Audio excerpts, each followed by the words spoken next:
the Battle of Trafalgar, HMS Victory was the flagship of Admiral Nelson. At the beginning of the 19th century, in the Royal Dockyard at Portsmouth, machinery for making ships' pulley blocks was installed, the first instance ever of machine tools being used in a mass production line.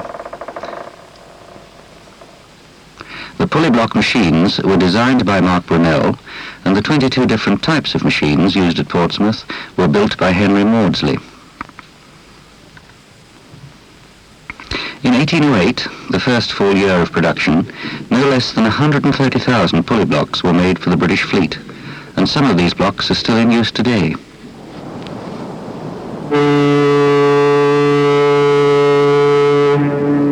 In the 20th century, another new manufacturing era began with one giant step.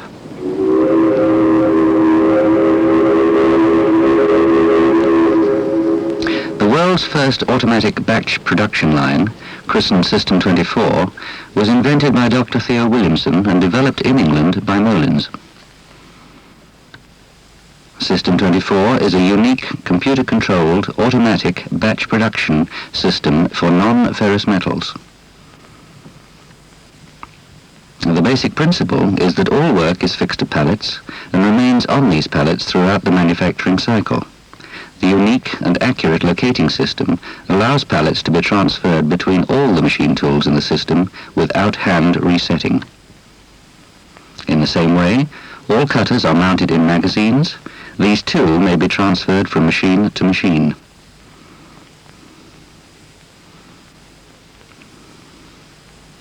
The system is made up of a number of machine tools, each one of which has a different function and capability.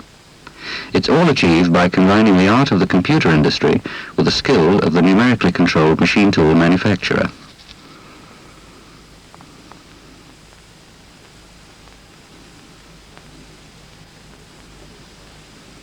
The Unit 1 is a twin-spindle continuous path milling machine.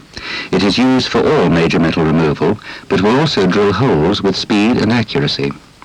Its turbine-driven spindles rotate at up to 24,000 revs a minute and have feed rates up to 240 inches a minute. As on all the other machines, hydrostatic bearings are fitted to all the slideways.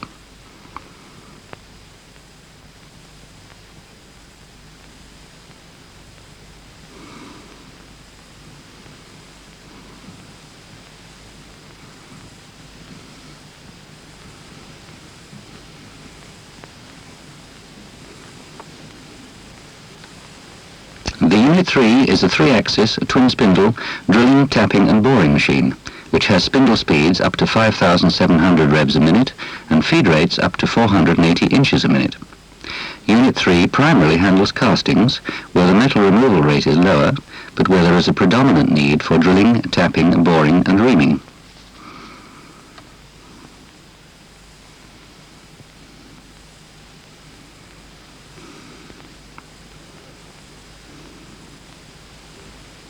Many workpieces have angled features. To eliminate complex fixtures, this portion of the work may be transferred to the Unit 6. The single spindle of this 6-axis machine will reach all faces of the workpiece except the one in contact with the pallet. It has a spindle speed of up to 5,700 revs a minute and feed rates up to 240 inches a minute. Advanced machine tools like these must be utilized to the full if they're to be profitable. The pallet-mounted workpieces achieve maximum utilization in two ways. They virtually eliminate setup times at the machine itself, and they allow work to be transferred from one type of machine tool to another in order to obtain the fullest machining efficiency.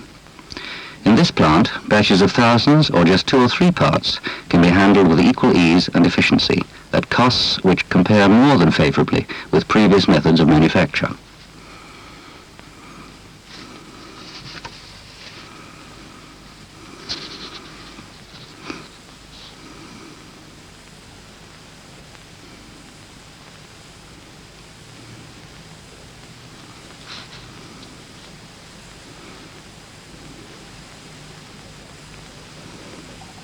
The workpieces, which can measure up to 12 by 12 by 6 inches, are fixed to pallets at these workstations. They are then transferred in pairs, and each pallet carries a unique magnetic identification. The workset Molec, Molins online automatic conveyor, places the pallets and the tool magazines in the storage rack.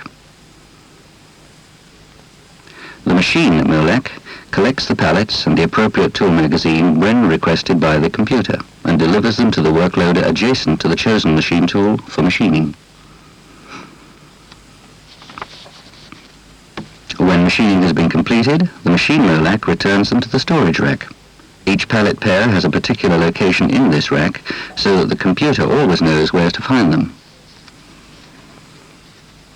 If the parts need further machining on another machine tool, the machine Molec picks up the pallets together with the appropriate tool magazine, and the process continues in this way until all machining has been completed.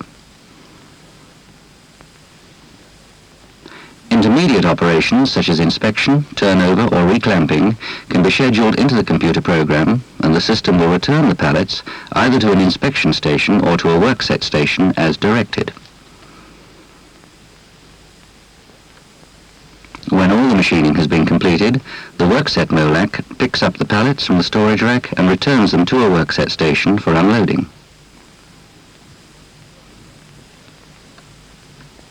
The pallet storage rack is the buffer store between the continuous machining operation on the one side and the discontinuous setting, inspection and unloading operations on the other, thus enabling round-the-clock working of the machines themselves. The whole system is controlled by an online 1800 digital computer situated in this area, along with all the other electronic equipment for the control system. All right then, but how does it work? It all starts away from here in the manufacturing engineering department.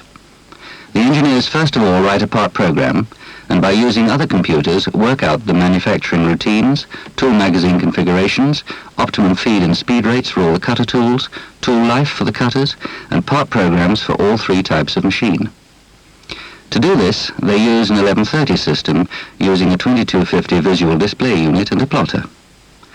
Actual tool paths are checked by replaying on the 2250 to verify the required motions of axis. Part programs written in the apt language are transmitted via a 2260 terminal and connected to a 360 computer, where the source programs are processed in apt.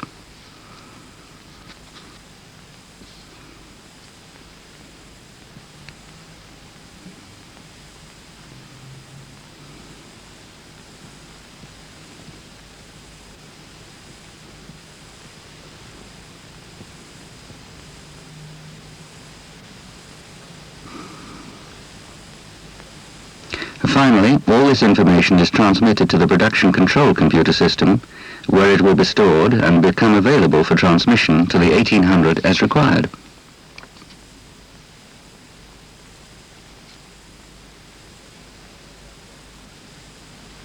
This computer not only operates the machine tools under direct numerical control, it also schedules and checks all the movements of pallets and magazines within the system. The 1800 and its ancillary equipment is right here, alongside the system.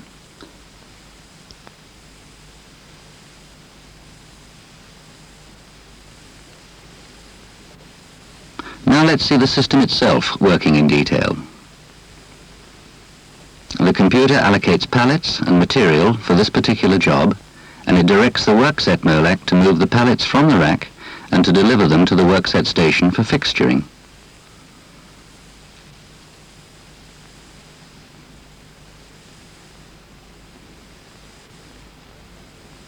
The pallet face must be clean, as this is the first operation in the cycle, and the eventual accuracy of the finished part will depend on perfect contact between pallet and fixture, as the pallet is used as a datum for all tool setting operations.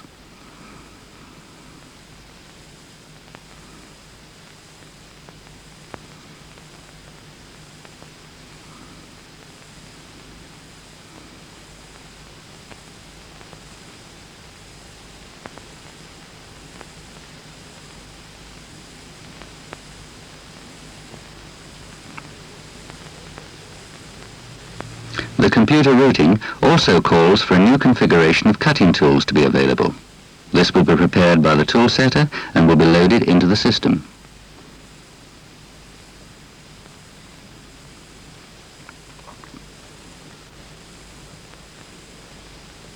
can follow the path taken by this particular component through the system. It could be an order for 8 such pieces, or 800, it doesn't really matter which. The pallets are always delivered to a workset station in pairs.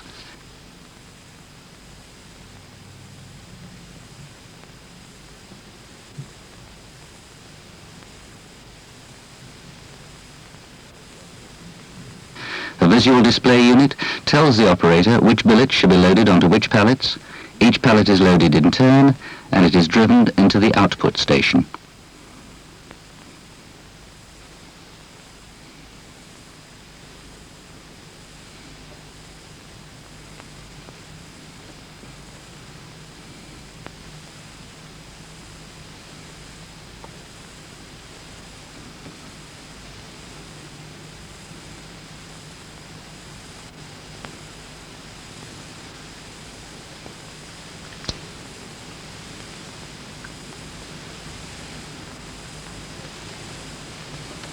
The computer reads and checks the pallet numbers, as it will do each time a pallet pair is transferred from one piece of equipment to another. Then the computer directs the workset MOLAC to pick up this pallet pair, and at the same time it delivers the next job to the worksetter.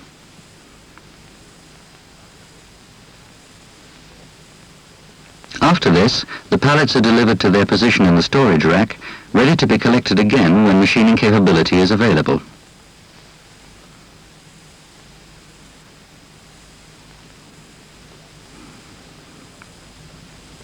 Each MOLAC is chain-driven along the rack by hydraulic motors at speeds up to 10 feet a second.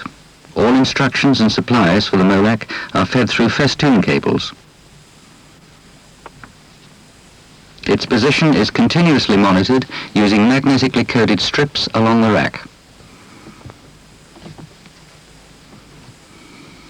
The MOLAC and its platform move simultaneously in both the X and Y axes, so that on arrival the pallets will be ready for transfer. The platform is moved to the correct vertical level by binary jacks from the onboard hydraulic motors.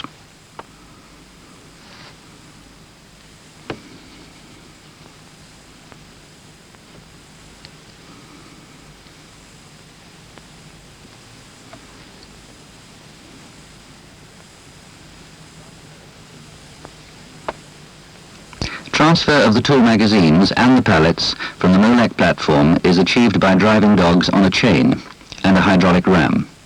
Again, the hydraulic unit within each MOLAC powers the various drives.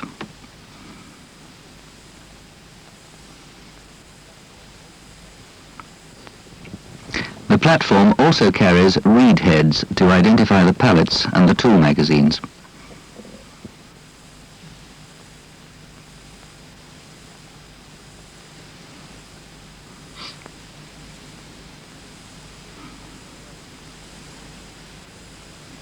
When told by the computer that capacity is available on the next operation, in this case on the Unit 3, the machine MOLAC picks up the tool magazine and the pallets, which have been stored in the rack, and delivers both to the workloader.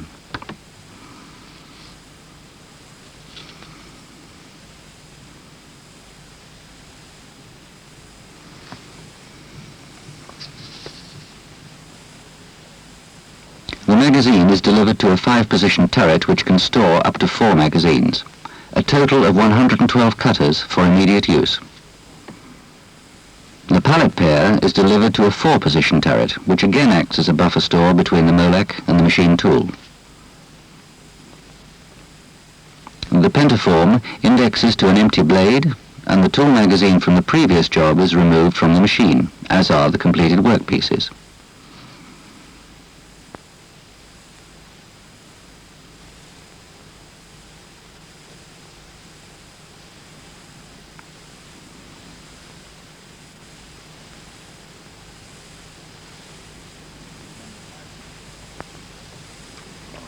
Then the 5-position turret is indexed until the new magazine is located, it is checked and loaded into the machine tool.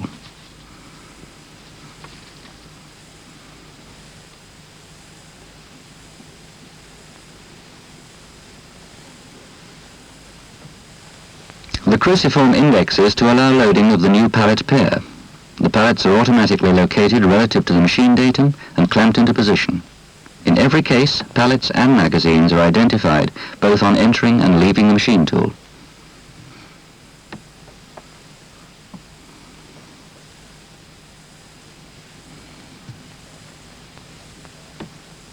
Cutters for this job are selected as required from the magazine and automatically set to the correct length as part of the machining sequence. This sequence checks that the cutter is within a tolerance of its program length in order to ensure that the magazine has been correctly loaded, and it will reject cutters outside this range. In the case of delicate cutters, this set length routine can be repeated at intermediate stages during machining in order to detect broken tools.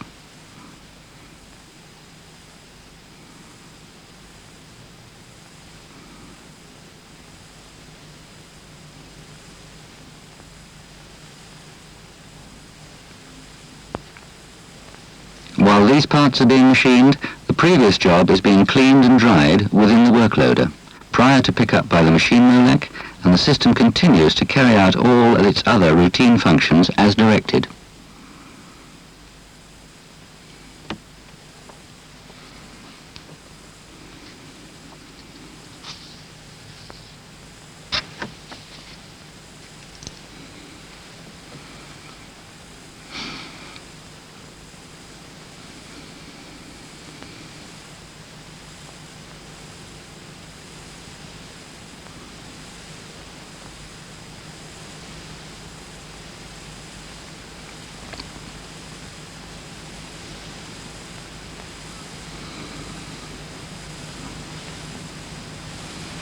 On completion of machining on Unit 3, the parts are unloaded back into the workloader and indexed into the cleaning position.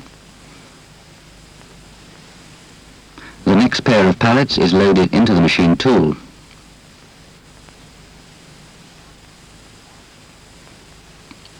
And after cleaning, our pair of pallets are collected by the machine Molec, identified again and transferred to the rack.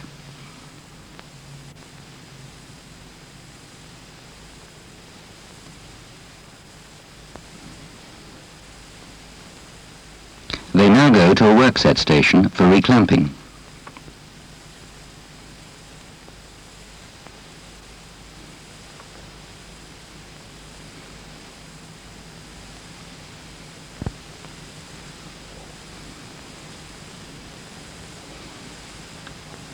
Then they are delivered to Unit 1 for a final milling operation. The location system will give pallet realignment to within 2/10 of a thou repeatedly, and will ensure precise alignment of the Unit 3 and the Unit 1 operations.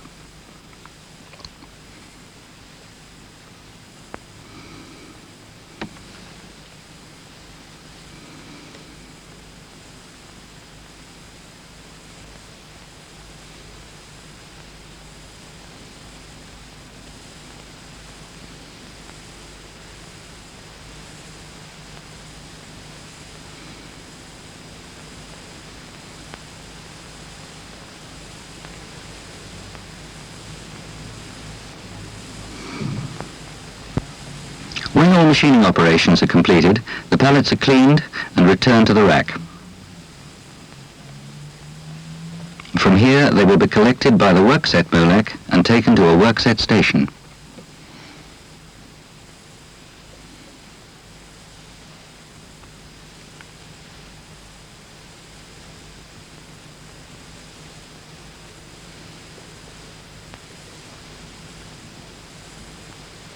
This operator is loading pallets for another job.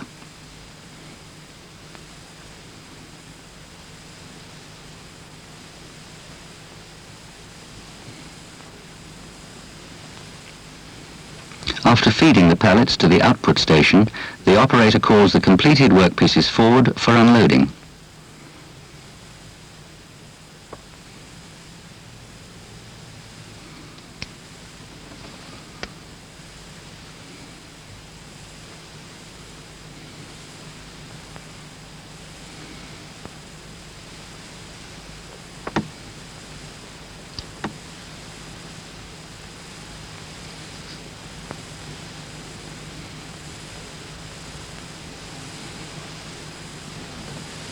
This handful of parts, all that is required on this occasion, is now ready for dispatch.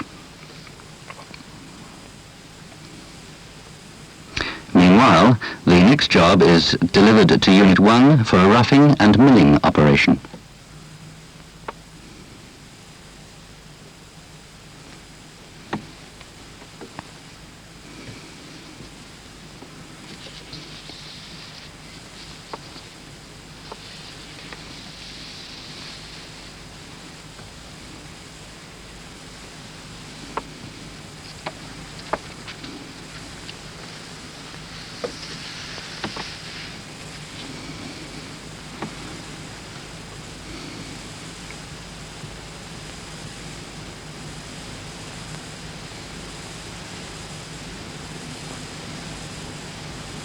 The work is then transferred back to the rack, ready for machining on the Unit 6.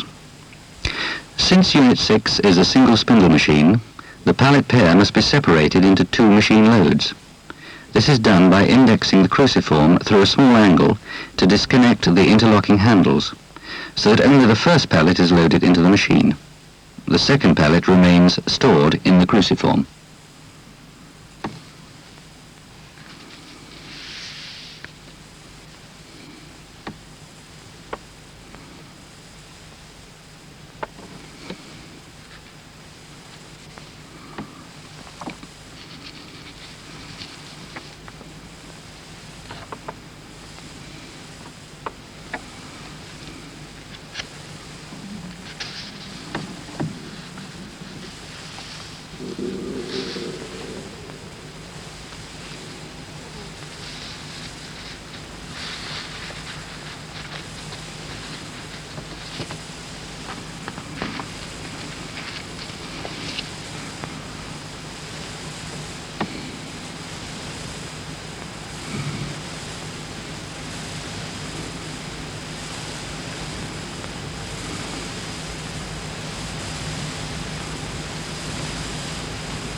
This is an example of how the multi-axis capability of Unit 6 allows the cutter to reach quickly to the other workpiece faces.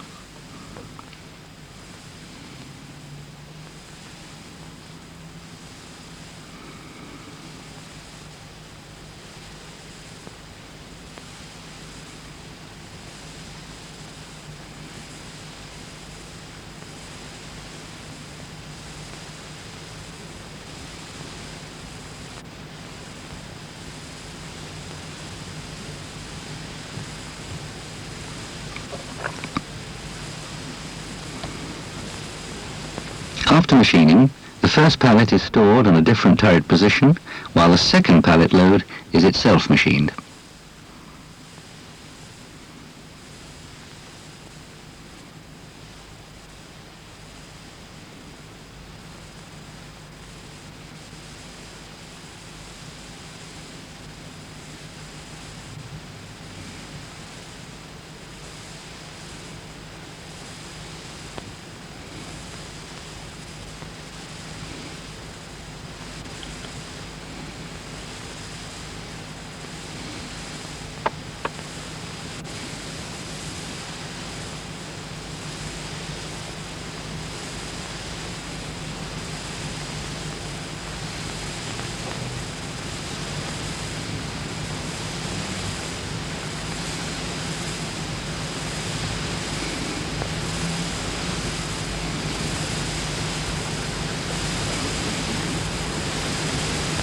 The pallets are then recoupled at this second position prior to cleaning and their return into the system.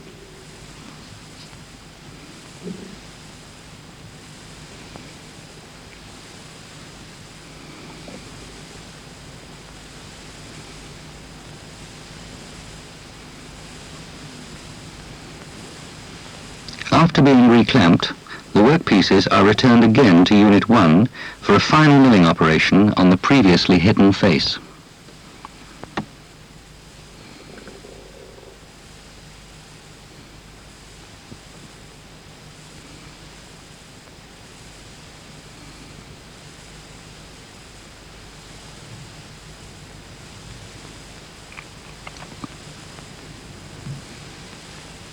This part 2 is now complete.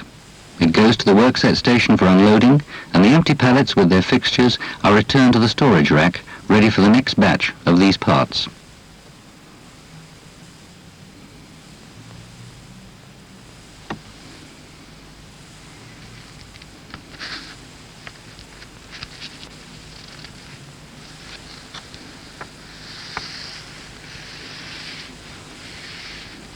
Not all parts are machined from solid. With suitable fixtures, castings and die castings can be handled with equal ease.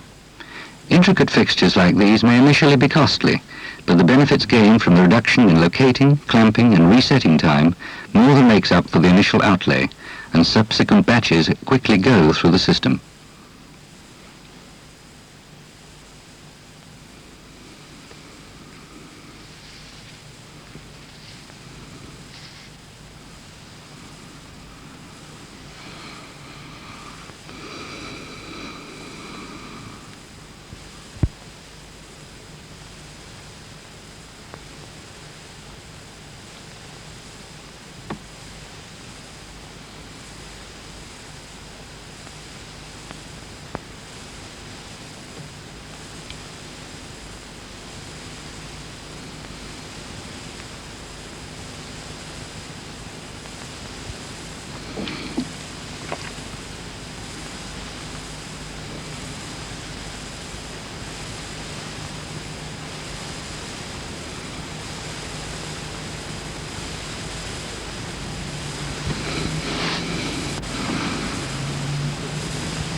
Since this part has some critical dimensions, samples are routed via the inspection station prior to unloading at the workset station. This particular inspection unit uses a digital readout equipment and, as with all the machine tools, takes its datum from the pallets.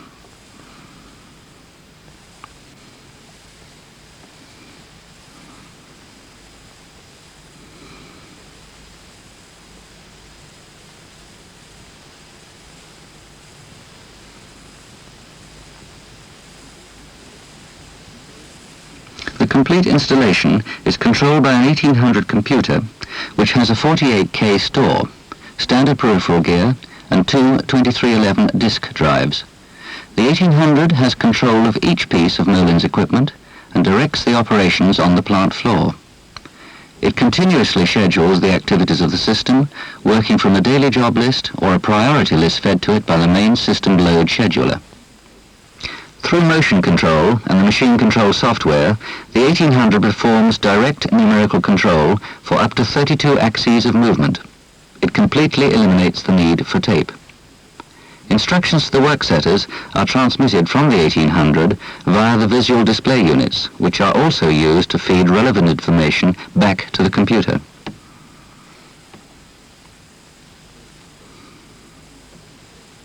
For example, at the cutter magazine station, instructions are given to the tool setters concerning the replacement of tools which have almost reached their predicted cutting life. The appropriate magazine is delivered to the tool station when cutters reach their threshold, and here the setter either replaces the worn cutters or may override the predicted figures for a particular cutter. Replacement cutters do not need accurately to be set to length, since this is taken care of during the machining sequence.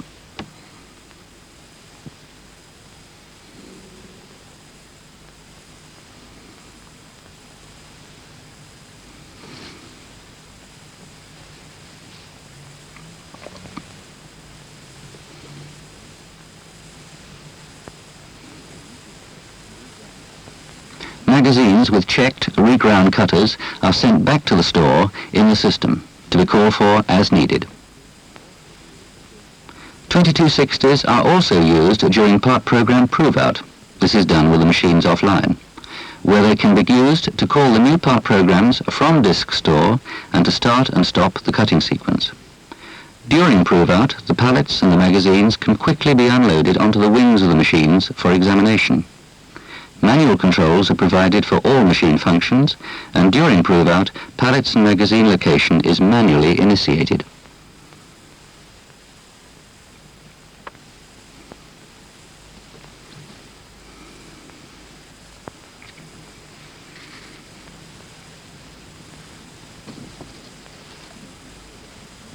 This component test shows how programmers can utilize the pallet area to its maximum extent. It doesn't take much imagination to see the significance of this system to an engineering business. Just one example, spare.